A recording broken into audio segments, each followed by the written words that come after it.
La mortalité, c'est en 24 heures. Ah oui, si, c'est ça, mais Ouais. donc il faut se C'était retourner tout de foudroyant. suite. C'était foudroyant. Et qu'est-ce qui se passe? On prend un coup sur la tête et après on cherche des solutions. Bon. Mais Et encore, elles sont pas super charnues, mais. C'est justement l'accès à la nourriture, quoi. c'est qui les prédateurs des huîtres? Il y a les étoiles de mer, les C'est crabes. les étoiles de mer qui mangent Ouais. les huîtres? On est géré malheureusement par des gens qui ne connaissent pas les métiers, qui ne travaillent pas d'ailleurs, ou qui créent que des solutions pour, entre guillemets, contraindre les autres et puis justifier leur salaire, quoi.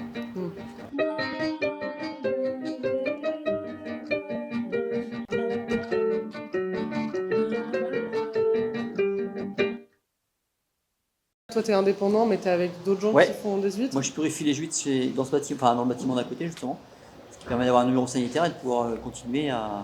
Un numéro sanitaire qui permet de vendre? Voilà, Oui, parce qu'il faut quand même répondre à des normes sanitaires. ouais, à des normes sanitaires. C'est quoi des normes sanitaires pour les huîtres? C'est vérifier qu'il n'y a pas de produits qui ont pu rentrer dedans. Coliformes fécaux et Escherichia coli, donc des curseurs de pollution, Oui, pour ok. que, par rapport à ce type d'analyse qu'on fait régulièrement par des labos privés et par des labos aussi publics, qui permettent de dire, bah voilà, votre produit, il est clean ou il n'est pas clean, quoi. Et donc il y a des bassins qui sont trop pollués et donc on stoppe la production Alors, d'huîtres. les bassins qui sont trop pollués, on n'arrête pas la production d'huîtres. En fait, on a une classification de A à D. C'est comme le Nutri-Score sur les Ouais. aliments. Et donc, les zones, donc ça, c'est Ifremer et puis les vétérinaires qui font des analyses régulières en disant voilà, bah, cette zone-là, c'est une zone A. Donc, en fait, comme Cancale, en zone A, on peut prendre les huîtres directement de la mer et les vendre en direct. Ah Ça, oui, on a le droit. ouais. Et il y en a d'autres qui doivent passer Dès par... qu'on est en zone B, on est obligé de revenir de les purifier, donc dans les Parce bassins de que purification. justement l'huile va venir filtrer et donc Voilà, donc elle va se purifier. nettoyer. Mais en zone C, par exemple, on est obligé de les remettre en zone A pendant un certain temps pour qu'elle se purifie, Ok. qu'elle se nettoie.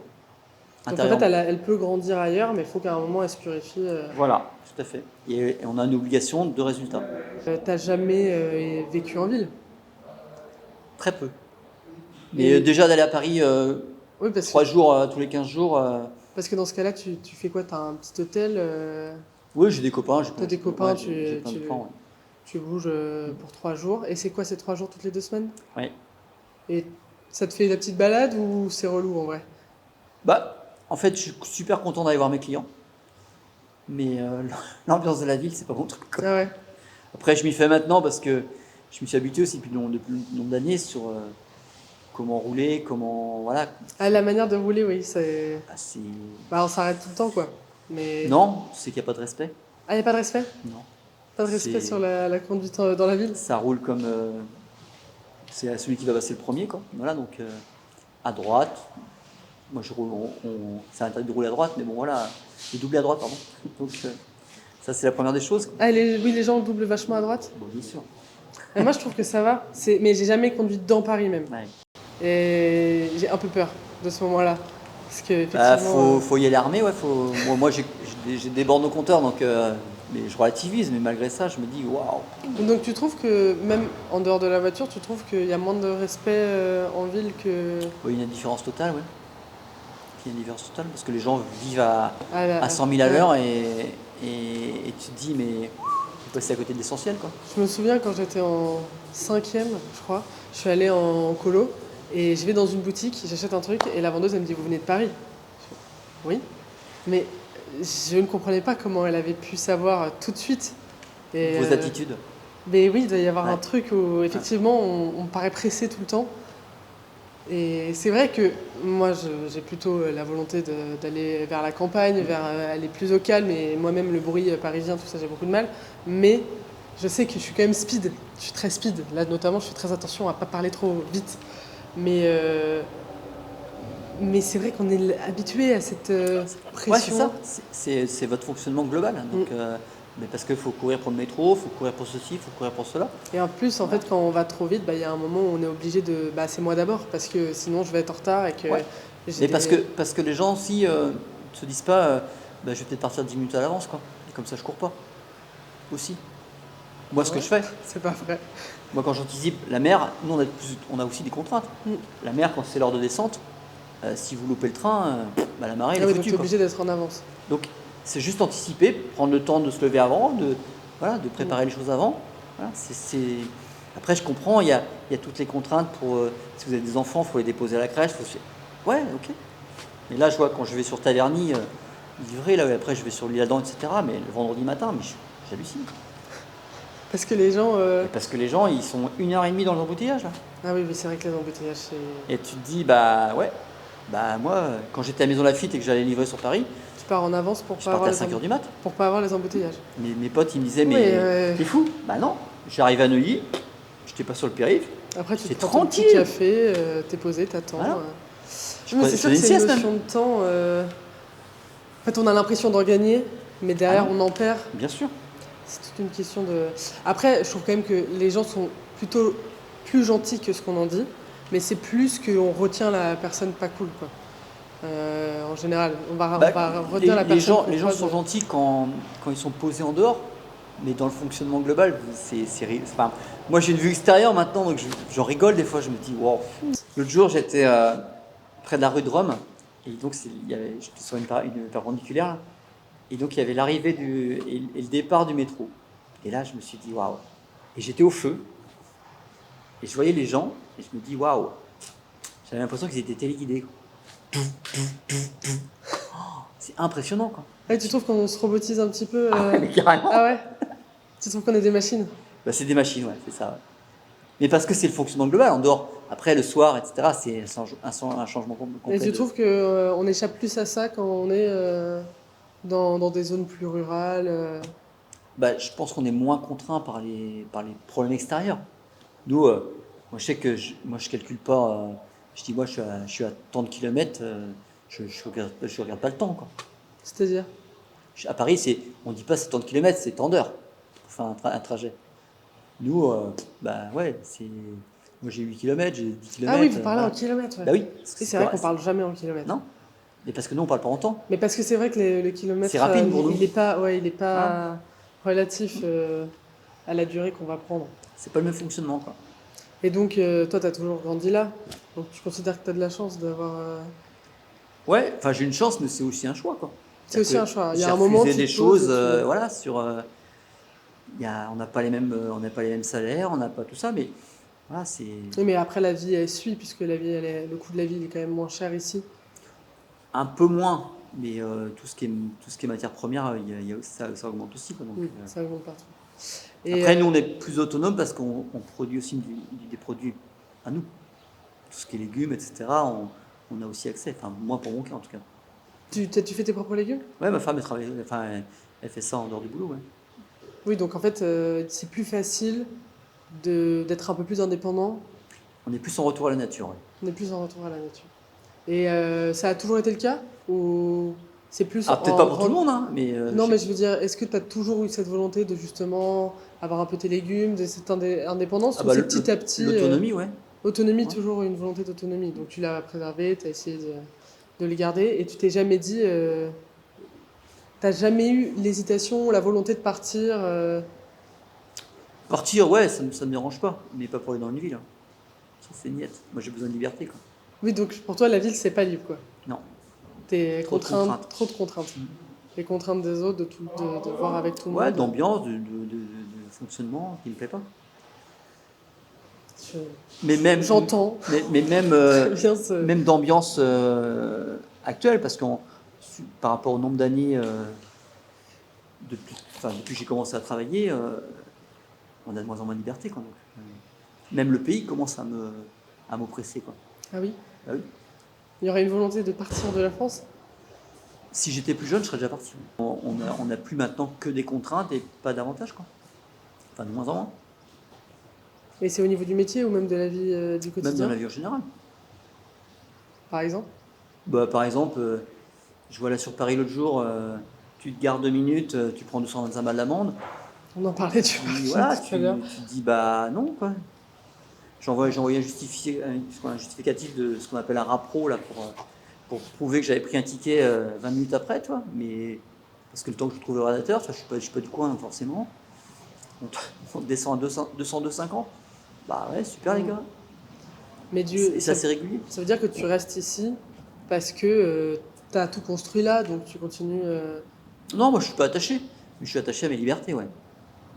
Et je trouve qu'on a de plus en plus de choses qui nous réduisent nos libertés. Et tu arrives à en trouver ailleurs? Bah, en France, non. En France, non. Tu voyages beaucoup?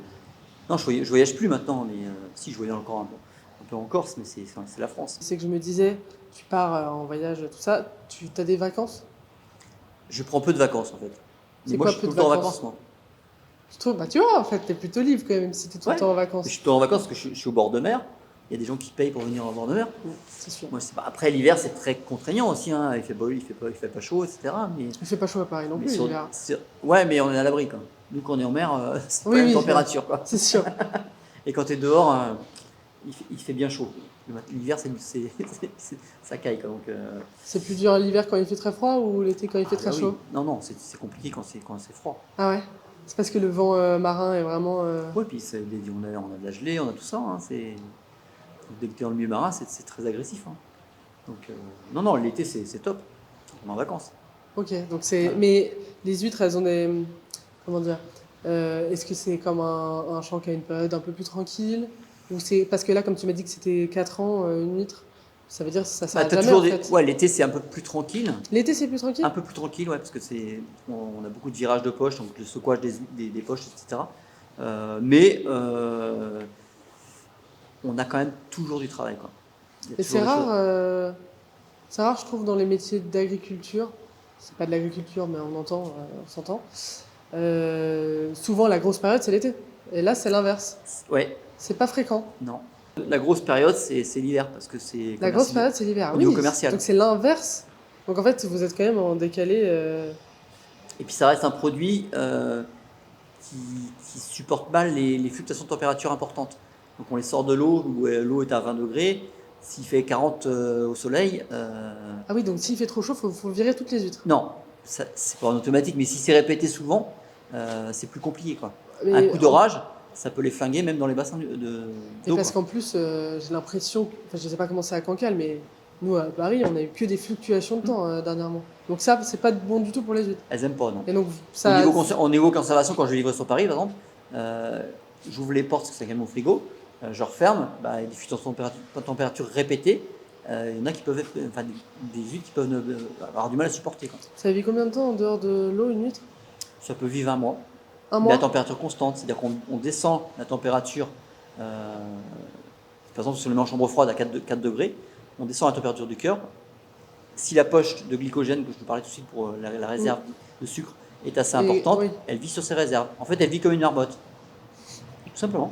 l'huître est une marmotte. Exactement. Ce sera la citation de cette C'est vidéo. le même fonctionnement. Elle hiberne un petit peu. Moi, j'ai fait un test quand j'ai fait de la bio sur les huîtres au microscope. Tu as un cœur avec 2 ventricules. Vers 15 h d'après-midi, donc salle de cours à 20 et quelques degrés, on a découpé au scalpel un des ventricules. Le lendemain matin, sans un mettre au frais, hein, à 8 h, le cœur battait toujours.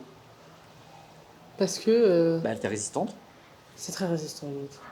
Après, Très résistant. un coup d'orage, En fait, ça dépend vraiment des éléments. c'est Quoi. la fluctuation de température répétée. Mais ça veut j'aime dire pas. si j'ai une huître dans mon frigo à bonne température, je peux venir la manger dans 3 semaines. Ah oui, sans problème. Enfin, sans problème. Après, ça dépend aussi du taux de chair. Mais c'est S'il à est bien l'odeur en chargé. général, on sait si une huître elle est pas bonne. Au goût, on sait tout de suite. Ça dépend, ça peut être insinueux quand même. Donc, parce que le problème, c'est que quand on emballe les huîtres, on les tape une par une pour à l'oreille voir s'il y a du creux. À Alors que- l'oreille, on entend si une Ouais, huître est pour bonne. voir si l'huître est vide d'eau ou pleine d'eau. D'accord. C'est pour ça qu'après on les met bien à plat, parce qu'il suffit qu'il y ait une cassure sur un côté qu'on n'ait Elle pas va se vu, vider, elle va se vider tranquillement au fur et à mesure, et donc elle va perdre elle va son eau. mourir. Et donc au bout d'un moment, elle mourra, ça c'est clair. Ok, mais oui, c'est vrai qu'elles sont bien. C'est toujours Toujours. bien à plat les huîtres. Et la partie, la valve, ce qu'on appelle la valve inférieure, la partie bombée, toujours vers le bas. Comme ça fait comme une cuvette, quoi. Ça garde l'eau. Mais c'est pas. J'aurais pas le terme. Quelque chose. Triploïde. Voilà, triploïde. Si, moi les miennes elles sont triploïdes. Mais ça a été une modification. C'est pas une modification génétique. Enfin si, c'est une modification génétique, c'est pas un OGM. Ça n'a pas été fait. En fait, à la base, c'était pour avoir les huîtres pendant l'été, donc non laiteuses. C'était un procédé chimique. C'est-à-dire que quand elles étaient toutes petites, il y avait une solution qui était balancée dans l'eau pour les rendre asexuées.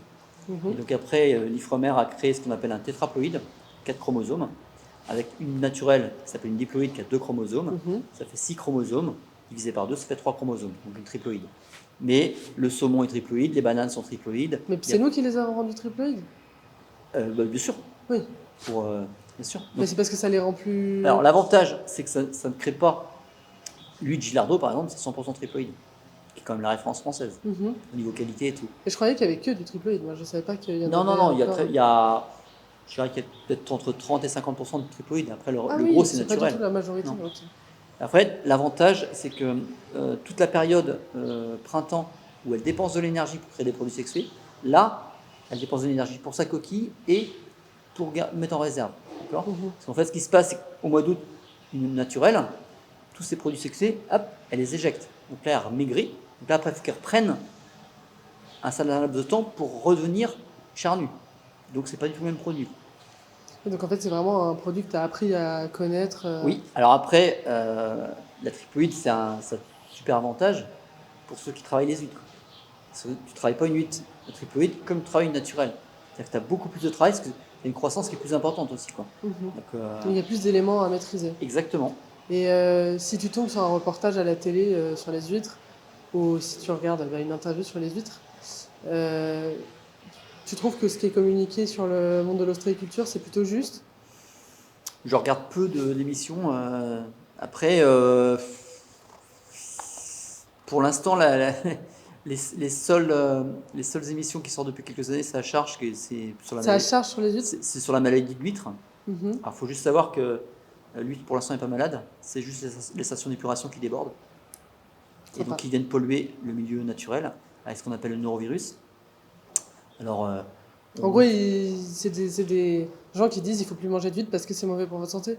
Ça, non, c'est... l'histoire qu'il y a eu à Arcachon il y a 2 ans, où on a dit que c'était la maladie de l'huître, en fait, c'est les stations d'épuration qui débordent, mais c'est sur tout le littoral français. Parce qu'en fait, on vient juste de s'apercevoir que la législation, c'est 2 circuits d'eau usée.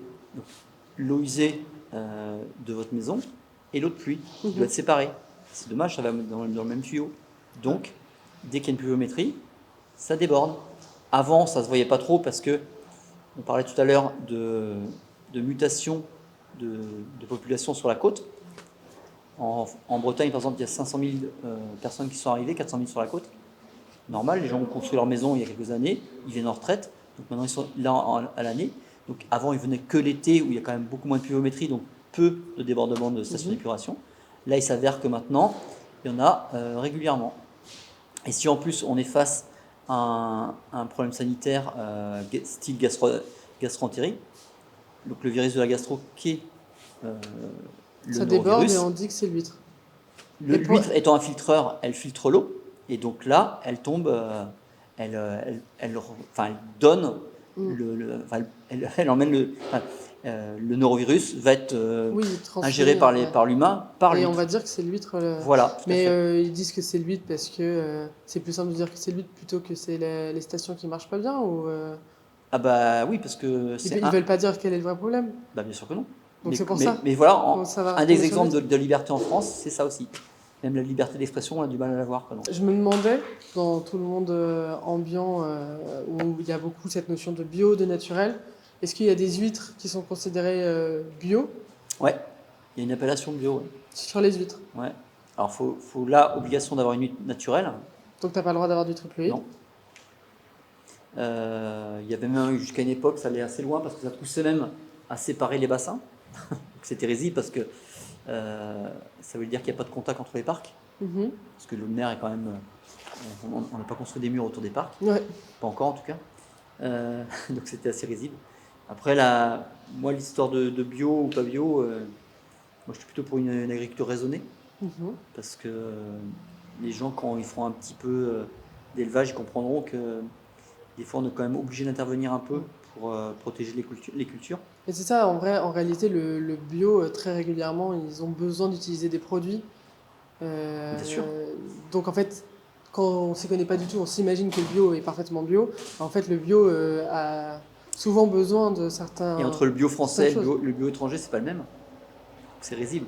Parce que le bio français en Espagne, par exemple, il y a plein de produits qui sont autorisés en Espagne et qui sont interdits en France.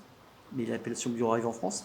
Donc vous achetez des produits Qui ne sont pas du tout. qui ne sont pas bio pour l'administration française. Mhm. Voilà, Mais donc, ils ont quand même le nom. vous avez acheté du produit bio, juste sur le nom. Mais même nous, qui produisons nous-mêmes, on ne fait pas de bio, parce qu'on n'est pas sûr de la qualité de notre terre, on ne la fait pas analyser. Il suffit qu'il y ait un épandage à côté, il suffit que dans le sol, la source en dessous est entre guillemets polluée ou autre. Ben voilà. Mais d'accord que l'agriculture raisonnée, tout ça, c'est une idée de dire comment on peut faire pour avoir un produit qui fonctionne mieux avec la nature, mais on est quand même là, on a quand même besoin de le manger, donc on essaie de trouver un équilibre. Alors l'équilibre il n'est pas trouvé, mais pourquoi? Parce qu'on a énormément de gâchis aussi. On a beaucoup de gâchis. Bah oui, parce que, mais comme nous, dans le fonctionnement des huîtres, Il y a on beaucoup veut de une pertes. huître comme ci, comme ça, tel poids, tel machin. Donc ce qui correspond pas, c'est poubelle. Ben, en fait, c'est la partie commerciale qui impose, Oui, je t'as dirais pas. même plus loin, la différenciation commerciale qui va permettre à certains de vendre plus au départ. Mais après, ça se généralise. La bio a été lancée pour commercialiser plus facilement les huîtres dans ce domaine-là, pour choper toute la clientèle qui veut manger du bio. Et voilà, donc c'est fait, ok. Et après, tout le monde s'y met à faire du bio. Donc après, il n'y a pas de référence, quoi. Mais comme n'importe quel produit, c'est toujours un aspect commercial. En fait, le commercial n'est pas du tout au service de vos métiers. Non, moi je prends l'exemple toujours des tomates. Bah ouais, elle doit être rouge, brillante, toujours la même forme. Ouais, mais elle n'a pas de goût. Bah moi je peux avoir un truc qui est difforme, mais qui est bon, quoi. C'est vrai. Et ouais. Et Des pourtant, petites tomates. commercialement, alors c'est rigolo parce qu'Intermarché a fait sa promotion sur les moches, mais c'est tellement aberrant Pourquoi? parce que tout partait à la poubelle avant. Ah oui, Et ça continue encore. en réalité, personne n'achète. Bien sûr. Mais parce qu'on a été conditionné à une idée de un légume doit ressembler à ça. Parce que commercialement, on se dit que voilà, c'est comme ça, Moi, c'est un stéréotype. Il y a un truc qui m'avait vraiment étonné plus jeune, c'est que j'ai eu des poules pendant 2-3 ans. On avait des œufs. Et j'avais certaines amies, quand elles venaient à la maison et que je leur proposais des œufs de poule, de mes poules, elles n'en voulaient pas. Parce que psychologiquement, tu es tellement habitué à avoir un produit industriel que tu as plus confiance dans le produit que tu trouves au supermarché que le produit du jardin. Parce que tu dis jardin, mais tu sais pas ce qui a pu arriver dedans. Mais par contre, produit du supermarché, là, bizarrement, tu as l'air d'être sûr de ce qu'il y a dedans. Et maintenant, c'est l'inverse. Maintenant, c'est l'inverse. Oui, parce que vous prenez une poule, un œuf de poule élevé de manière naturelle avec soit des légumes, soit des céréales que vous produisez, c'est pas du tout la même couleur. Ils sont pas blancs les jaunes d'œufs. Ils sont jaune foncé à orange, quoi. Donc voilà. Et on voit bien la différence de qualité et la différence de goût aussi. Non, mais c'est ça a plus de goût et c'est fou qu'on ait réussi à nous faire croire que l'industriel a été. Mais comme dans les huîtres, les gens, quand on dit c'est quoi la meilleure huître, c'est un numéro 3, non? Le numéro 3, c'est un calibre. Parce qu'on vous a dit que c'est le numéro 3. Ah, les gens pensent que les numéros 3 sont les meilleurs. Parce qu'on leur a dit rabâché au niveau commercial, pas au niveau producteur.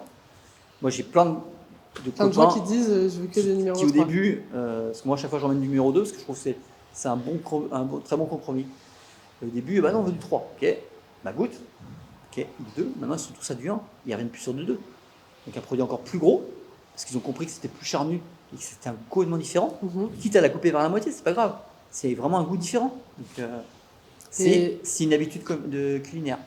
Oui, c'est ça, on est habitué à plein de normes, et même le vin, le champagne et tout. Enfin, je pense à ça là, mais on va prendre telle marque ou même prendre une marque spécifique dans le magasin parce qu'on s'est habitué à celle-ci, quoi. Ouais, ou parce qu'il y a un matraquage médiatique qui permet de dire ah ouais, ça je connais. Mais c'est vrai. Fleury Michon, oui. La première fois pour la Route du Rhum qu'ils ont sponsorisé Philippe Poupon à l'époque, plus 98% de chiffre d'affaires. Oui, c'est mais énorme. alors, où est-ce qu'on a énorme. dit ça déjà?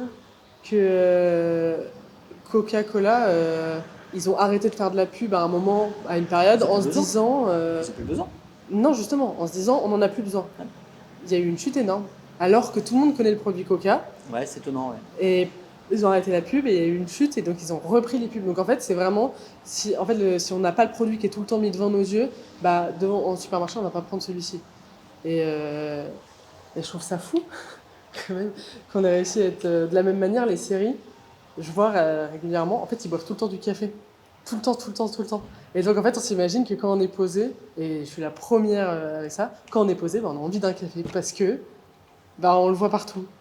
Après, c'est des habitudes aussi, hein. Oui, Il y a évidemment. notre cerveau qui est habitué, comme la cigarette, hein. Oui, C'est pareil, c'est des habitudes, des réflexes, hein. oui. C'est bon. Bon. L'exemple tout bête, on n'a plus le droit de changer comment ça s'appelle, Les tôles. les ampoules. Les, Non, non, les ampoules. c'est interdit. On n'a pas le droit de monter plus de trois marches sans être obligé de passer une formation spécifique. Quand on est sur nos parcs, on est heureux. Quand on est au chantier, on fait la gueule. Oui, on accélère, on court, on va se promener à l'autre bout du monde, oui. C'est vrai que c'est joli, hein, mais on ne connaît pas son voisin. Je suis pas milliardaire, je suis loin d'être milliardaire et j'y serai jamais. Et tu veux pas, d'ailleurs. Non. Après, j'ai un peu de mal à en vivre par moment, mais je veux pas participer à l'inflation non plus. Et dans un esprit matérialiste. Mm. Et ce qui n'est pas mon. Et ça, faut s'en libérer, justement, si Ouais. on revient sur Mm. cette liberté. Faut être dans le cœur.